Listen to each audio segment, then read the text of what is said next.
মানব ইতিহাসে কিছু স্বপ্ন যুগান্তকারী হয়ে ওঠে, যা বিশ্বকে নতুন দিশা দেখায়। নোবেল পুরস্কার সেই স্বপ্নের প্রতীক, জ্ঞান, সৃজনশীলতা, উদ্ভাবন, মানবতা ও শান্তির চিরন্তন আলোকবর্তিকা। এটি শুধু একটি পুরস্কার নয়, এটি মানবতার মর্যাদা, নৈতিক প্রেরণা ও অনুপ্রেরণার শিখা। বিজয়ীরা কেবল পদক বা অর্থ পান না, তাঁরা হয়ে ওঠেন বিশ্ব মানবতার দিশারি। 1833 সালে সুইডেনের স্টকহোমে জন্ম নেন আলফ্রেড নোবেল। ডিনামাইট আবিষ্কারের দ্বৈত পরিণতি তাকে ভাবায় বিজ্ঞান কি কেবল ধ্বংস নয়, মানব কল্যাণের আলো ছড়াতে পারে। তাই তিনি উইলে লিখে যান, তার সম্পদ মানবতার কল্যাণে উৎসর্গিত হোক। সেখান থেকেই জন্ম নেয় নোবেল পুরস্কার। মানবতার অগ্রযাত্রায় জ্ঞান, সৃজনশীলতা ও শান্তির ভূমিকা অপরিসীম।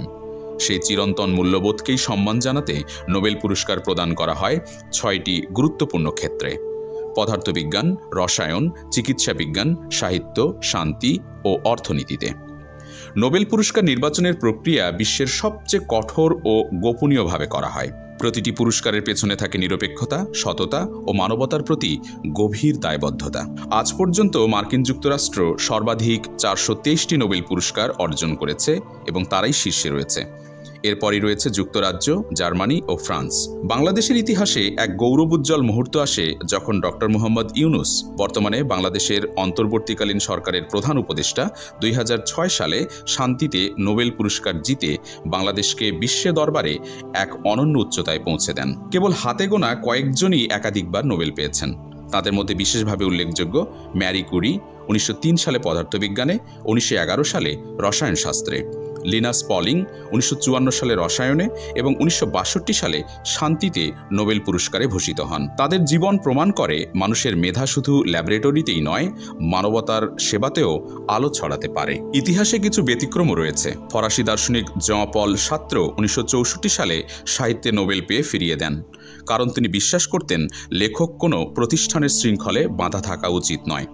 ভিয়েতনামের নেতা লে দুক থো 1973 সালে শান্তিতে নোবেল গ্রহণ করেননি, কারণ তখনও ভিয়েতনামে স্থায়ী শান্তি প্রতিষ্ঠিত হয়নি। নাজি জার্মানির 3 জন বিজ্ঞানী সরকারের বাধার কারণে তাদের নোবেল গ্রহণ করতে পারেননি। প্রতিদিনের ব্যস্ত জীবনে আমরা সবাই খুঁজি একটু স্বস্তি, আর সেই স্বস্তি এখন এক ক্লিকে হাতের নাগালে। ঘরে বসেই পেয়ে যান দরকারি সব কিছু, যত্নে, বিশ্বাসে, ভালোবাসায়। আনন্দ তখনই পূর্ণ হয় যখন পাশে থাকে নির্ভরতার নাম। জীবনে সহজতার নতুন পরিচয় আজকের মার্ট। ভিজিট করুন www.ajkermart.com। অর্ডার করুন এখনই। বর্তমানে প্রতিটি নোবেল পুরস্কারের অর্থমূল্য 11 মিলিয়ন সুইডিশ ক্রোনা।